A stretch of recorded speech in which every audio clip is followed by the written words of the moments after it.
Well, my name is John Erling, and today's date is April 9th, 2025. So, Roger, would you state your full name, please? Floyd Roger Hardesty. Ford Roger Hardesty. Yes, Where does the Ford come from? my father. Okay. So, where are we recording this interview? At United States Aviation at our offices.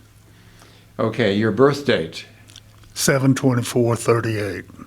and your present age is? 86 will be 87 in July. All right. So, where were you born?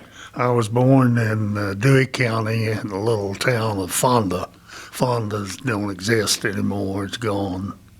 And then did you grow up in that area? No, at about 2 years old, we moved to Fort Cobb, Caddo County. What were the conditions that you were born in? Was it a hospital somewhere, or what was it? I was born in a half-dugout at Fonda. And you have given me a picture here, and I am looking at that dugout. There's a horse. Who is that little girl there? That's a neighbor, and I don't know who it was. And you were born in that, you called it a half dugout. Yes. Obviously no electricity, No. running water. No plumbing. So then if you were born there, how long did you live in that dugout? We left there when I was 2 years old and went to Caddo County. I need to put a picture of that on the website because it's just hard. It's hard to imagine. Yeah, Maybe yourself included. myself, absolutely. Yeah, that's amazing. So then you grew up in Fort Cobb. That's correct. For how long were you there? I left there when I was about 15. Okay. Went to school there. All right. Your mother's name? Is Ruby. And where was she born and where did she grow up? I'm not sure where she was born, but she was brought up in Caddo County. What was her personality like?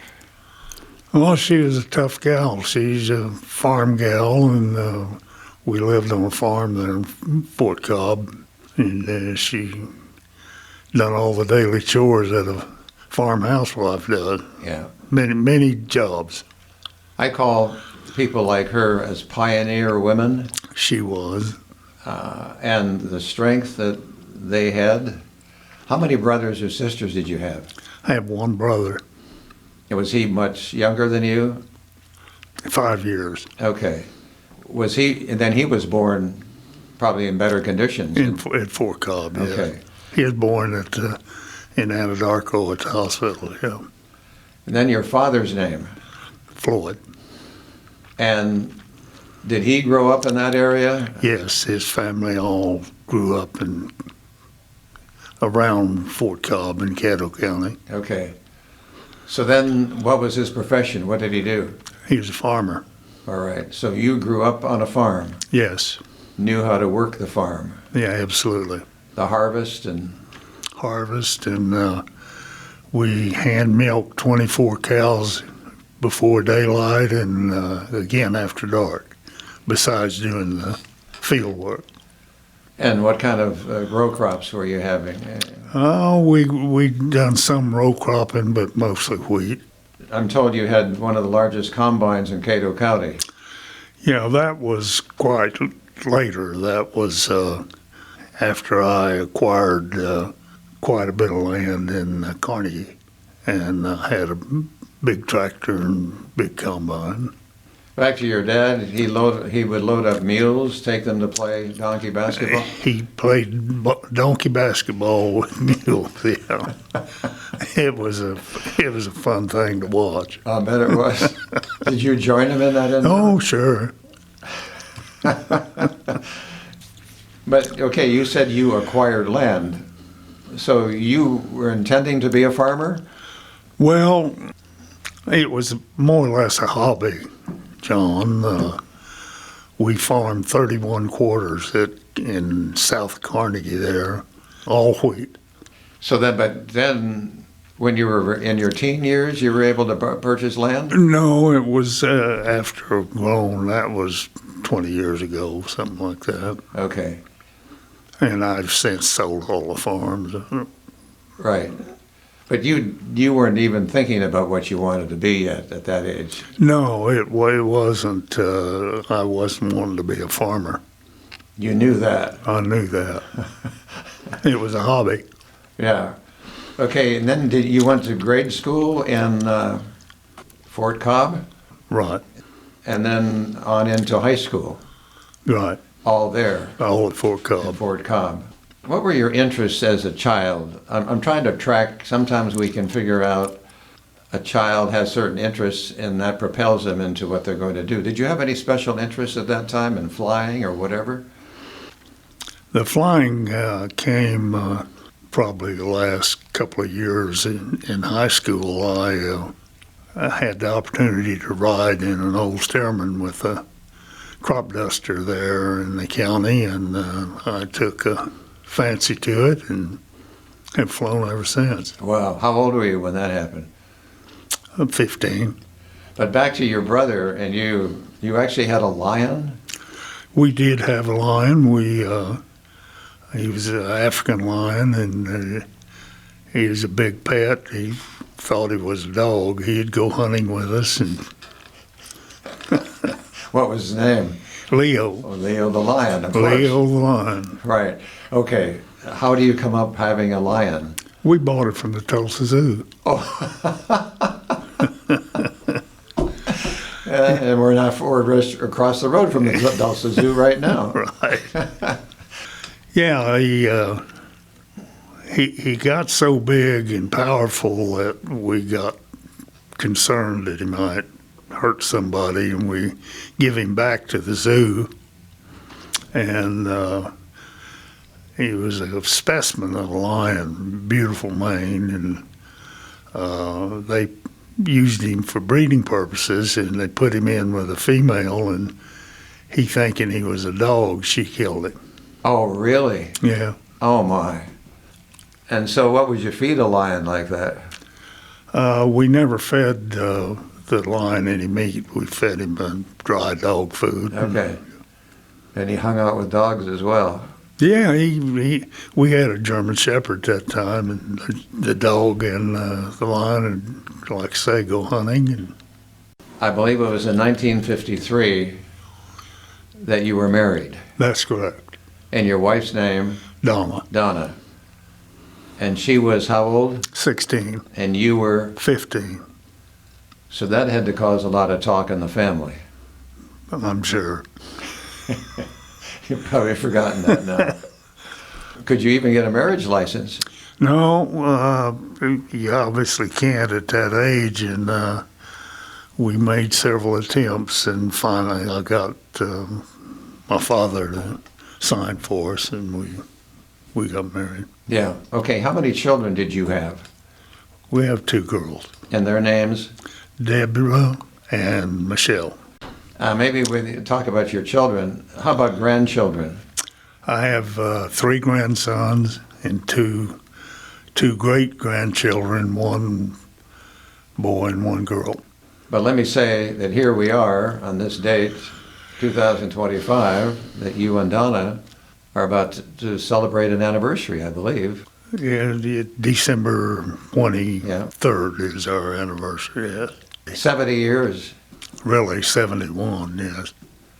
So anybody who knows somebody who lives a long life or married a long life, how in the world did you stay married that long? Oh, I made a deal when we got married to stay, and we've done just that. Yeah, We enjoy each other. yeah. That's remarkable, isn't it? Yeah. It is very remarkable. When you got married, then were you going to live off the land or go get it? You needed to get to work to support your family. Right. The first job I had was laying pipe underwater for Sunray DX in Corpus Christi. They would turn over if they would have known how old I was, of course. They didn't know that. And we were laying pipe underwater to the offshore rigs. You were diving then, weren't you? Right. And how did you go down there looking for work, or how did that happen? A friend of mine in Fort Cobb, older gentleman, was able to get me on down there. And so you would have been 18, Yeah, I was, maybe 17, no, I was diving when I was about 16.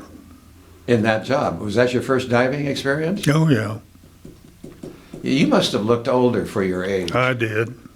And big, and You're tall, about the same size I am now. right? So you're about 6'1" or something like that? 6'2". Yeah, right. So that helped you. Yeah, sure. So how long do you lay underground pipe in Corpus Christi? Well, the job lasted about 8 months, and then all of my people that I was working with transferred to Alaska to work on that Alaska pipeline, and I didn't want to go to Alaska, so I'll come back to Fort Cobb. And then what? Worked as a sheetrocker for a company in Lawton. Is that kind of introducing you to the building business? That's right. And were you in the concrete finishing jobs? After the sheetrocking, I started as a concrete finisher and worked at that for a few years.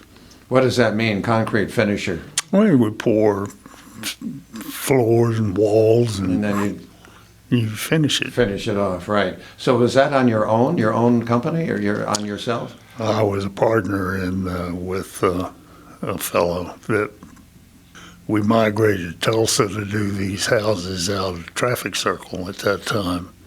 That's how I got started in Tulsa. All right.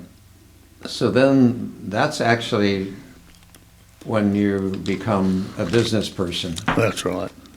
Was that your goal? You were never going to work for somebody, or are you going to work for yourself, or what? Well, at that early age, you're limited to who you can work for. When they find out how old you are, it's usually over. So I was kind of forced into doing my own thing. Isn't that amazing? And it made you do that for all these years. Yeah, What kind of money do you think you were making back then?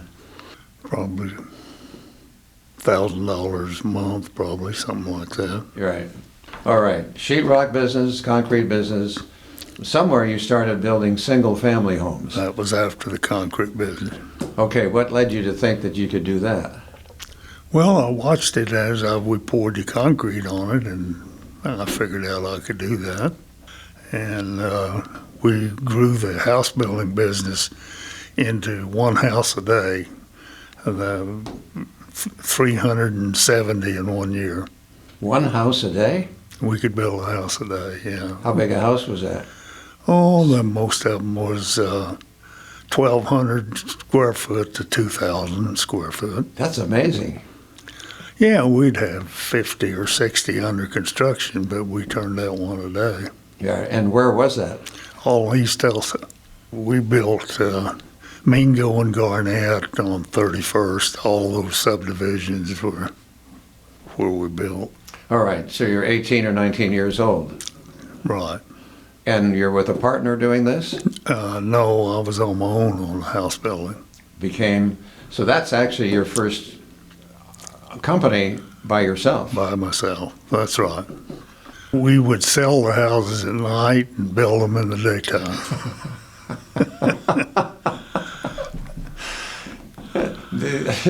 These people, was it easy? How about financing for these people?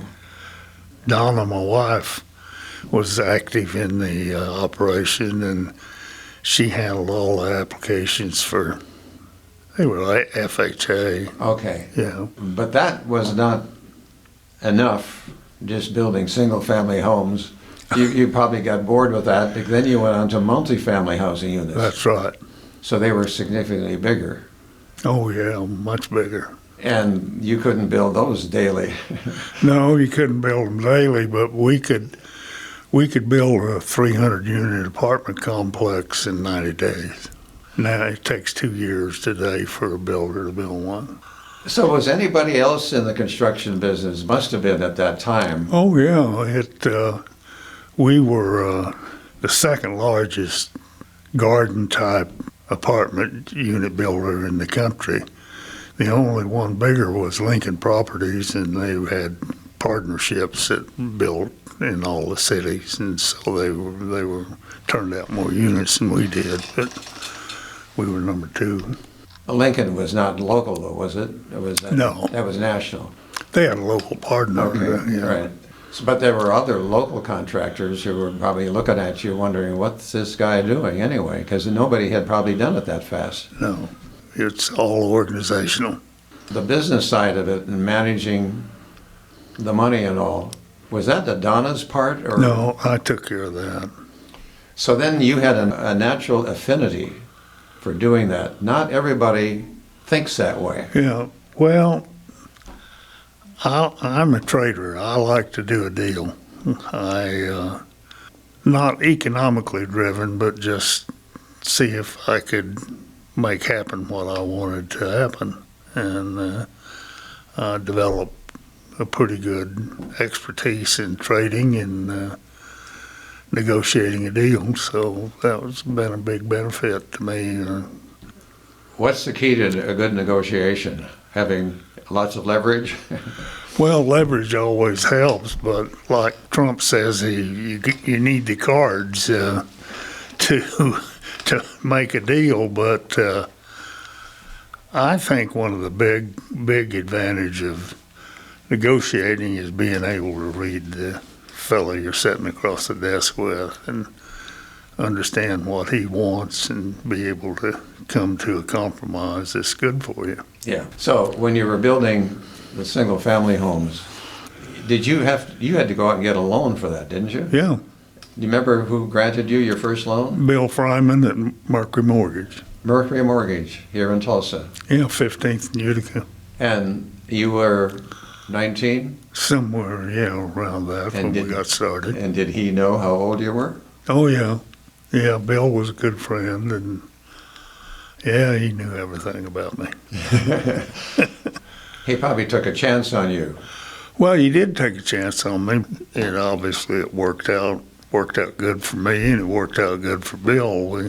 He was not only making a loan to us, but he got the end mortgage on all that stuff we were building, so it was good for him. So was that a continued source of loans from him as you continued on to the multifamily housing business?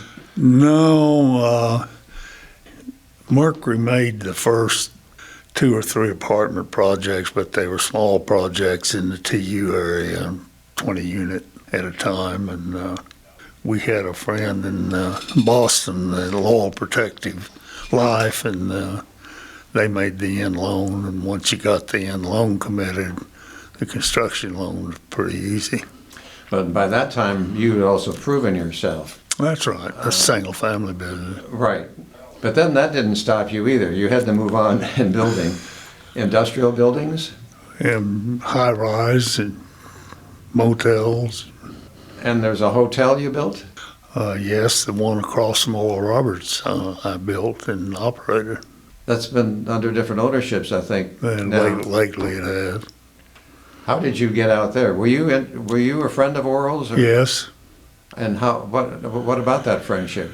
He said he needed a motel out there by his operation, the hospital and university.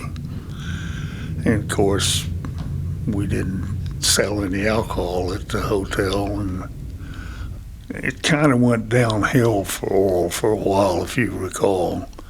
And then the hotel got pretty skimpy. I sold it. Oh, through all that time when it got tough, you had owned the hotel all along, and you agreed not to sell or alcohol in it. That's right. That's the only way he would have entered into a partnership. Yeah, he wouldn't have stood for that. And we built all the apartments out there for Oral. So did you have much private time or back and forth time with him at all? Not too much, but we were definitely friends. That would have been, I think, in the late 70s, early 80s? 70s, Right. Early 80s, right. Did you build anything on his campus? No. In your building business, getting started or whatever, did you have difficult times? Like sometimes the economy doesn't always match what you're doing. Kind of talk to us about if you have any problems. You've got to stay tuned up to your local market. Tulsa's been kind of on the opposite side of downturns. Tulsa held up real good, and we were able, when the national word was a recession, we kept going, we kept building, we figured out a way to do it. If you'll recall, at one point their interest rates went to 30-year treasuries was yielding 16%. Made it very difficult to get permanent loans for people, but we worked it out. So you were able to keep the cost down to the potential buyer. Right. We were selling houses for lot and all for $10 a square foot. Okay. All right. They're $250 now for that minimum house. Somehow Mike Case and the Red Cube comes along in here. Yeah, that was a long time later. Mike started with me right out of high school. He went to school in Sand Springs right out of high school and ran the completed operations, the management side of the apartments. We managing around 30,000 units at one time, and Mike looked after all that, and after a few years he went out on his own. How did you two ever meet? I think he applied for a maintenance job at the department. Oh, really? Mm-hmm. We taught him well. Yes, you did. And then it was his idea. That Red Cube was a pretty, very nice idea, wasn't it? Sure. Mike's a good marketer. And you pretty much dominated the apartment building business in Tulsa. Oh, definitely, yeah. You know, here's a name that you inspired, because I was talking to Jay Helm, Yes. a couple of months ago, and I get inquisitive about people and what their lives are. And I said, how did you get involved in that? He says, well, I just went to Roger Hardesty. Yeah. And he talked to you. Do you remember that meeting? Sure. Jay grew up across the fence. His mother was with the FHA, so I knew Jay from young kid, and we've known each other forever. Well, you got him inspired. Yeah. He's been not too shabby either. He's doing all right. Look what you probably have other people too that you've influenced, and many you don't know that have come to you for advice, and you were able to launch them. That's right, and a lot of them stop back by to thank us and visit, and so it's been great. Isn't that great for people to be thoughtful enough to come back and say, Right. You're the guy that helped me? We all need to take a lesson from that. Yeah, that's correct. I think throughout your career you built and managed over 30,000 multifamily units. Yes, and we built them and we operated them after they were built. Okay. We were doing business in 16 states. And I have towns here, Oklahoma City, Stillwater, Wichita, San Antonio, Austin, Nashville, Knoxville, Lexington, Jackson, all those All that of you've them. been moving on into. Yeah. Did you ever think, wait a minute, I'm getting too big here? It's tougher to manage? No, it was easy for me. Where were your main offices when you were doing that? Tulsa. And did you, in a certain building in Tulsa was the location? Well, yeah, we built all of those tall buildings at 41st and the Broken Arrow Expressway. We officed in one of those. You were one of the largest privately held real estate development firms in all of the United States. Right. That's correct. Forbes magazine in 1982 said Roger Hardesty is to rental apartments what McDonald's is to dining out. Yeah, it was a project to keep all that financed. There's a lot of dollars involved, and we done business with the banks in New York, Chemical, and I can recall negotiating a loan in Stillwater with the underwriter at New York Life. And we were just about to conclude, and he said, I don't believe we're interested in that loan. I said, why's that? He said, well, you don't have one bike rack in the whole facility. I said, sir, we don't ride bikes in Oklahoma, we drive cars. So even today, a lot of the New Yorkers think we're still fighting Indians out there. We have teepees, right? Yeah. So did he give you that loan anyway? Yes, he did. So you've gotten big enough so that you needed to deal with big banks in New York. That's not- Yeah, the loan size was way too big for the Tulsa banks. We started out with them, but we reached their maximum loan very quickly. And I can't imagine how many employees you're taking on about this time. well, if you figure the construction people, it's over 10,000. I marvel at people who have gifts, and you had that entrepreneurial gift. That was just a knack. Well, I enjoyed the art of making the deal. Yeah. No matter what you're trading at, Yeah. it usually ends up as a compromise, you know. Were there mentors along the way that you think that this guy actually helped me, or that guy, or you went to? Are there any names that come to your mind? Well, probably the person that helped me the most was Bill Fryman at Mercury to get started. Getting started is very difficult. You have no track record, young. Yeah. Had you asked other people for a loan before you talked to Bill? Oh, I'm sure, but it wouldn't have been very many. Bill agreed to get us started. Mid-Continent Concrete, a ready-mix concrete operation. Did you buy that or did you start it? Well, what happened with that, as we were building all these apartments, especially in Tulsa, it required a lot of concrete. We bought a lot of concrete, and there was a company in town called Mid-Continent. It was operated by Charlie Lohman. Sold stock in the company to home builders to get his concrete company started. So as these home builders would decide to sell their stock, Charlie would send them to me, and I'd buy their stock and just put it in the file and forget about it.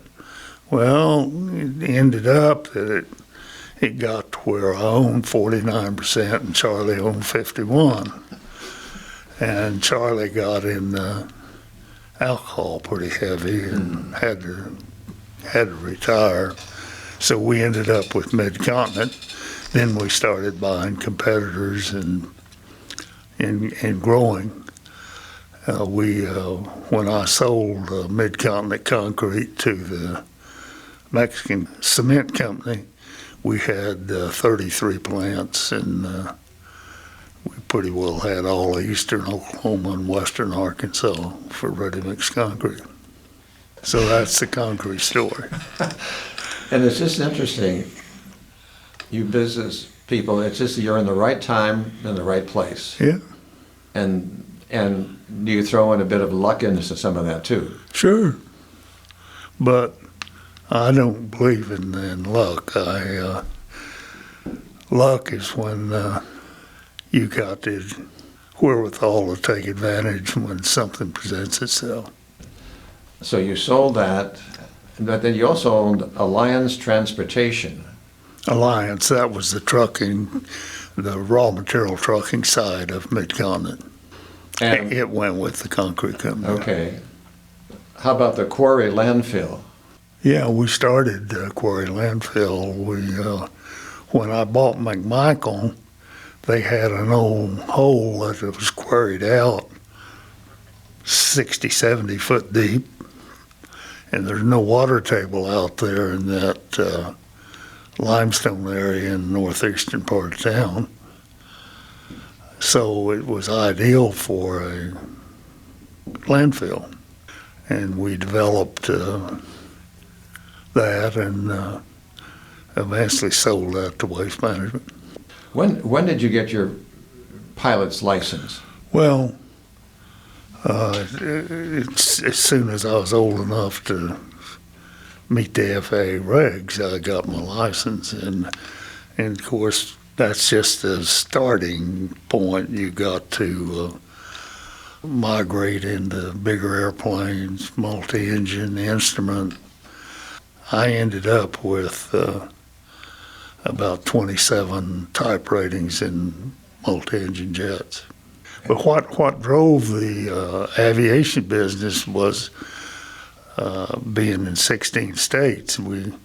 I had to be on those projects, and I had to look after them. We had a superintendent out there, but you still got to be involved. And we had bought our first Learjet to get to all those projects.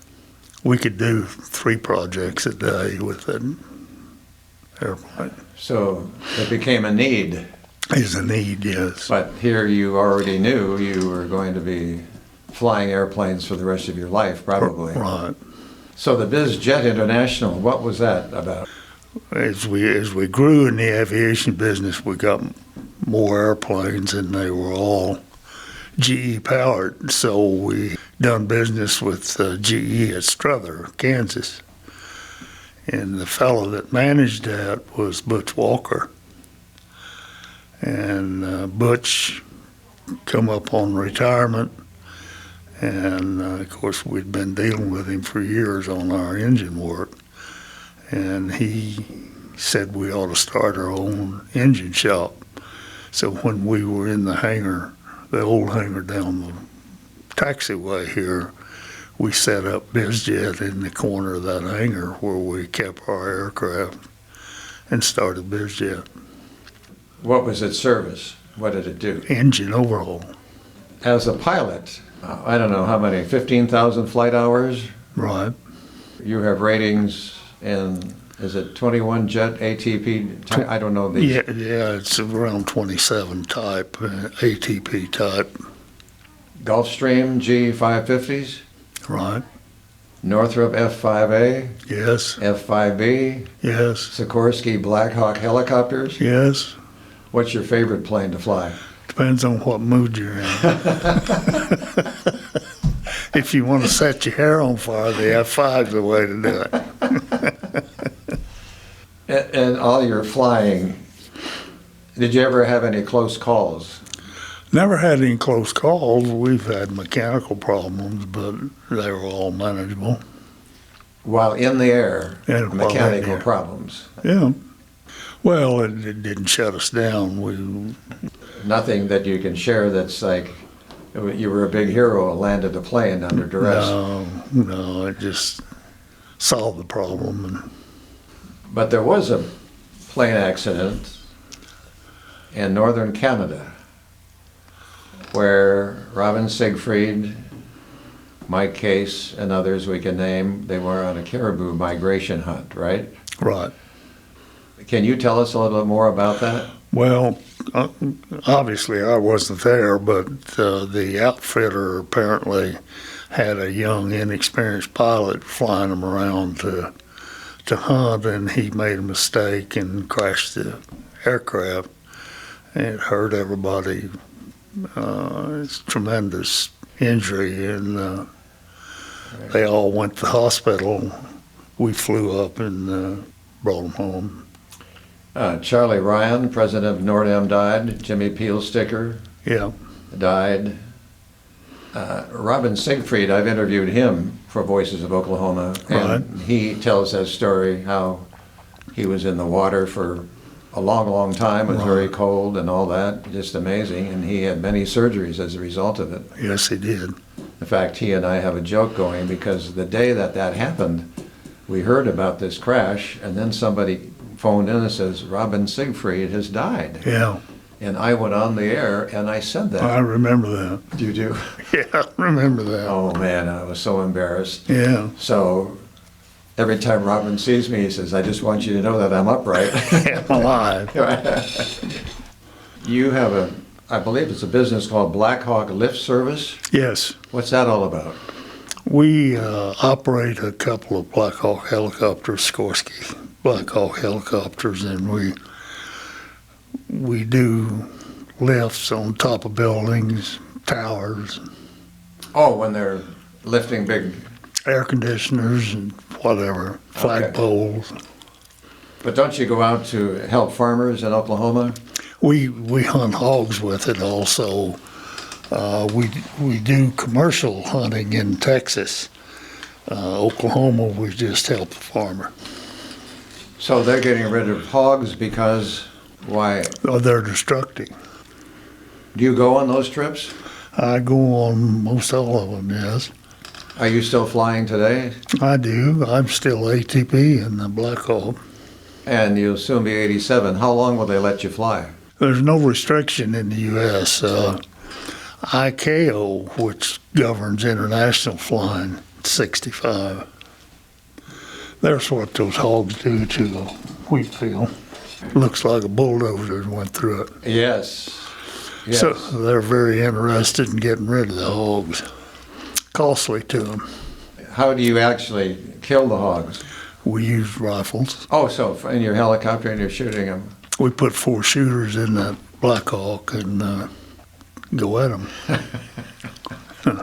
I'm amused. The businesses that you ended up in, Yeah. somebody must have contacted you and said, we need some help out here. Well, it's pretty obvious if you know the farmers there. In eastern Oklahoma, they're all plagued with that hog. We've pretty well thinned them out in eastern Oklahoma. There's not all that many hogs left. Mm-hmm. You established the Roger and Donna Hardesty Family Foundation. Yes. Why did you do that? Well, Tulsa's been pretty good to me, John. I thought it was time to give something back. So we spend a lot of time trying to give it away correctly. It's harder to give away than it is to make it, if you do it properly. And why is it harder? Well, everybody wants money, John. You gotta separate the wheat from the chaff from the wheat. So it takes a lot of study, isn't it? A lot of studying. Yeah. One of those is the Hardesty Regional Library, and I happened to have been out there yesterday in that area. I'd been in your library. In fact, I voted there one time. Yeah, at sure. The library. But yesterday, on purpose, I just walked in, and what a magnificent facility that is. That's great. That's one of our better deals. And you know the library supports everybody. Yes. And it's known as Tulsa, it is the Hardesty Library, but also Tulsa County Library. That's right. And then I noticed all the people's names in there who are supporting the programs of the library. So you, along with many others, have furthered knowledge and reading and all that. In fact, I noticed one that was a reading jungle for children to go in there. Right. So I guess you've seen Connor's Cove there, the auditorium. That's my grandson. I was wondering if it was named after him. Yeah. What's special about him? Do you have any heirs coming along that could be interested in your business? Oh yeah, Michelle and Connor. Michelle and Connor's never been involved with the company other than ours, and so they're ready. How old is Connor?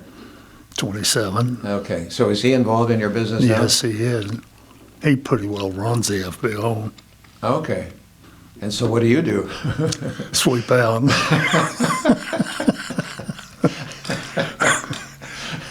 Still try to trade and make a deal. And give him something to do. That's right. Right. But I can go through a long list here, and I think we should. But that spirit of giving back, you wanted to help so much. That came on in time. You just realized, no, we need to put this money for use in our community, I guess, is the way that. That's right.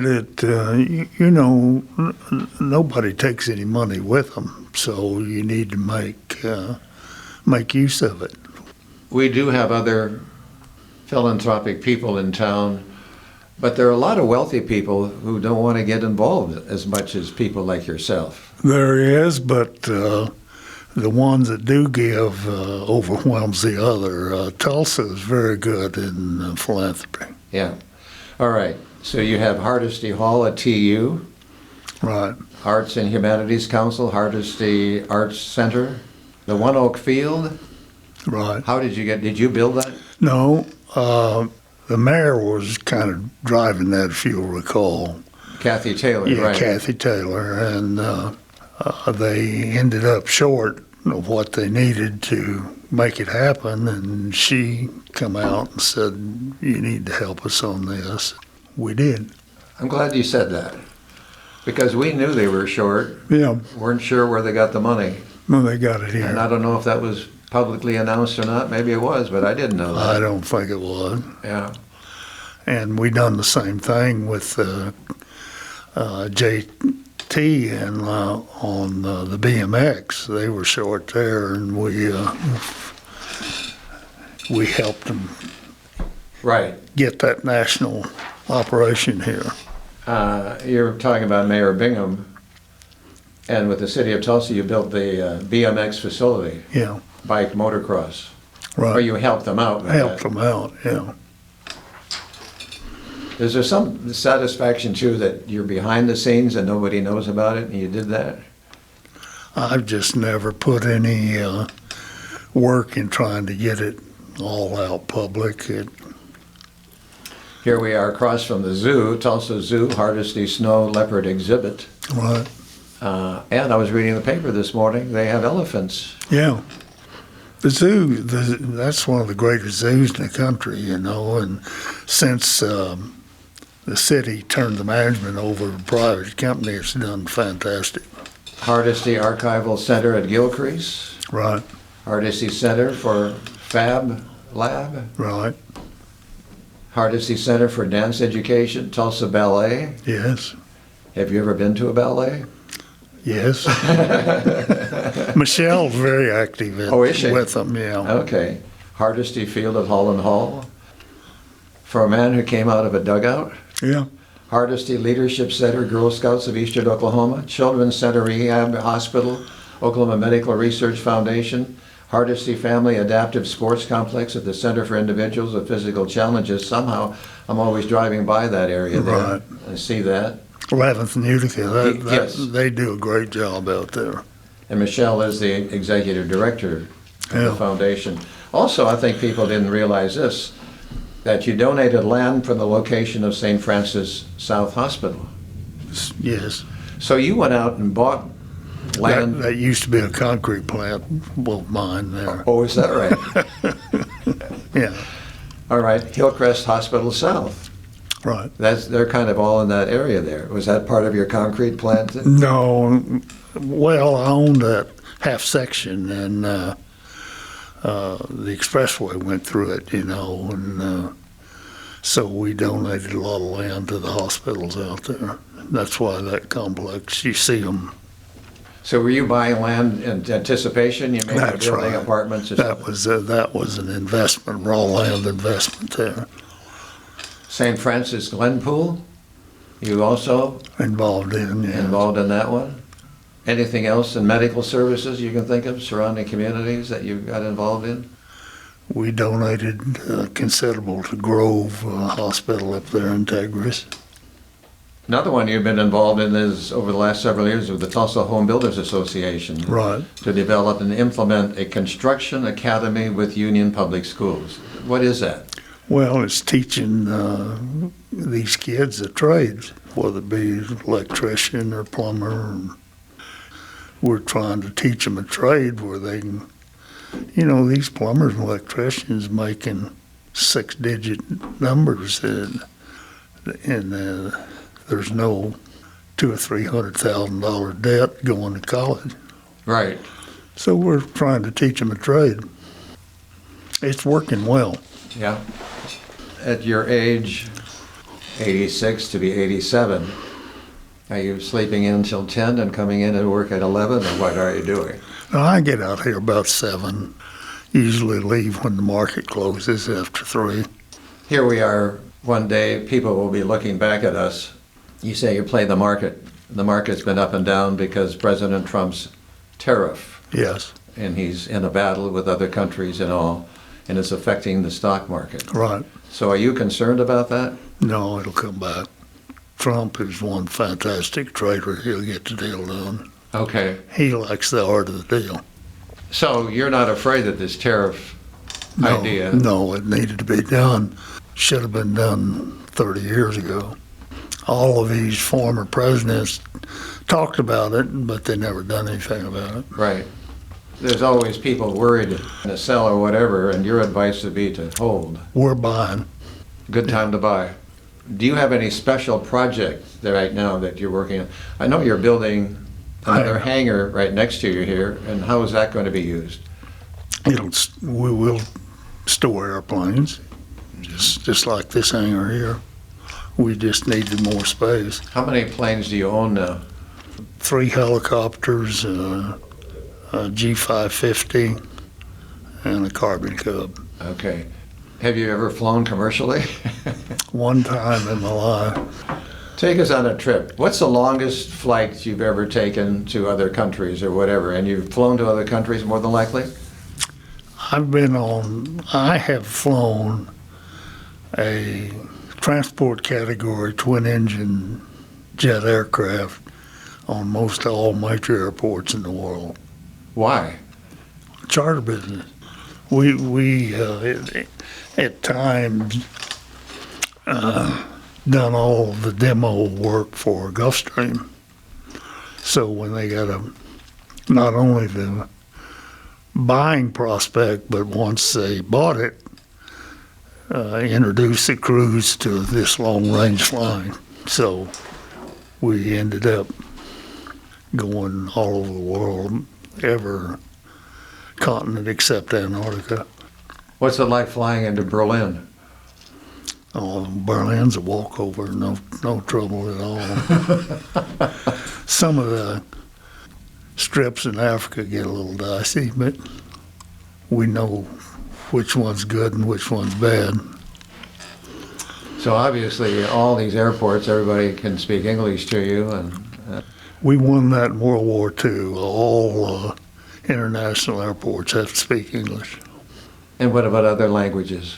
Me, Well, I'm thinking, can they accommodate other languages other than English? they can speak their native language to the local pilots, but not the international flights. Yeah. They must speak English. What's the most difficult airport? Oh, you already said probably most difficult. Is it Africa? Well, the strips, the surfaces in nav age, yeah. Probably top ranking worst airports, Aspen, Colorado. Why?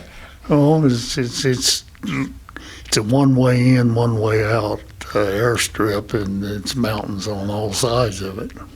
A lot of people get hurt or killed at Aspen. Wow. Have you had close calls in the air with other planes? We're hearing Mm-hmm. about that recently. Oh, we have to avoid some, but it's not all that bad. Seems like Reagan International right now is. Well, they made a lot of mistakes there. They shouldn't have those helicopters crossing that flight path at all. Hell, there's lots of airspace in this country. You don't need to do that. Training at night with those night goggles on and over the city, you can't see anything because of the glare of the lights. And so it was a helicopter that interacted with another That's right. plane, and that helicopter shouldn't have been training, apparently. is what you're saying. Well, I know, of course not. Low time pilots, the gal is flying at very low time. Are there many female pilots now that you? Yeah, there's quite a few gals flying airplane. Yeah. What advice would you give to young people who are listening to you? You've had that. You were blessed with an entrepreneurial spirit. You have a business mind and all, but there are those who would like to do what you do. I don't know if they can, but what advice would you give them? Well, they got to be willing to sacrifice, John. You can't be at the lake or at the ball game at night. If you want to succeed, you got to work, and you got to put a lot of time and thought and effort into it. For some reason, the youngster today thinks it's going to come easy. It don't come easy. You've got to put a shoulder to it, and you got to put time in it. So while others are golfing, you're working? You're working. Did you ever, well, I do know your hobby. You've been a hunter. A hunter, yes. We didn't talk about that. Right.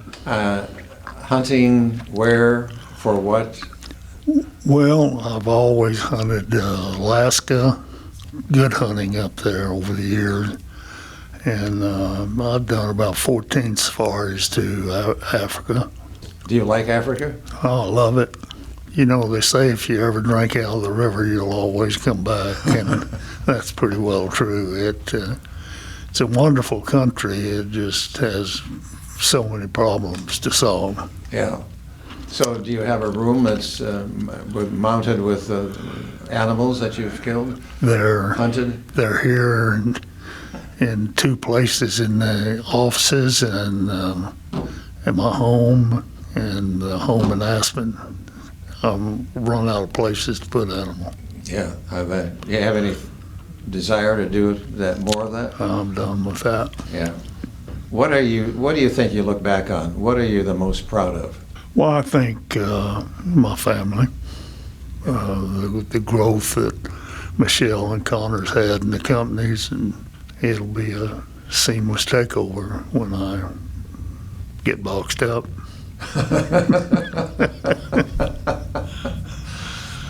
You're in good health now, though. Yeah, very good. How would you like to be remembered? Well, I think the foundation speaks for itself. We're very proud of that foundation and what we've been able to do in Tulsa. Yeah, it's been enormous. And I want people to hear the sound of a jet overhead right now. Yeah. Because we're close to the airport. And that's only fitting, isn't it? That's fitting. Because we have, in this boardroom, we have plenty of pictures and models of airplanes. Yeah. And all, so that's good. Well, Roger, I'm fun to sit across from you and admire you and what you've done. So thank you for telling this to Voices of Oklahoma. Thank you. Thank you, John. You have been listening to the Voices of Oklahoma podcast. Stories taken from the oral history website, voicesofoklahoma.com. At the website, you will discover an array of storytellers. Many you will know. Some will be new to you, but all will be worth your time. This work depends on listeners like you, who are interested in learning about the great people of Oklahoma. Our website provides an opportunity to donate to this 501c3 project, which preserves Oklahoma history, one voice at a time. voicesofoklahoma.com.